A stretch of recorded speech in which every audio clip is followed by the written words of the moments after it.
This is Aline and Lena. The two powder enthusiasts spontaneously kidnapped the new Sunlight 4x4 adventure van and got on the way to Kaunertaler.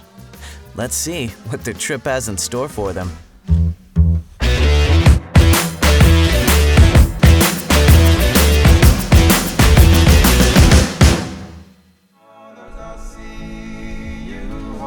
Morgen soll es am Vormittag noch ein bisschen schneien und dann eigentlich relativ schnell aufreißen. Es bleibt kalt, ich glaube der Schnee bleibt dann auch. Wenn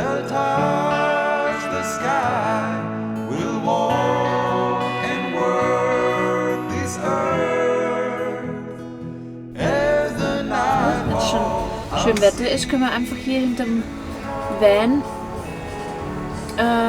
mit den Powersurfern einfach mal ein bisschen hochlaufen und probieren, ne?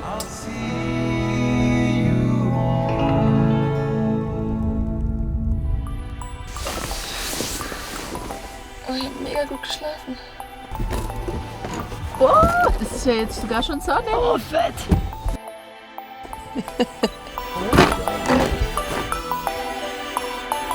Voll viel Schnee.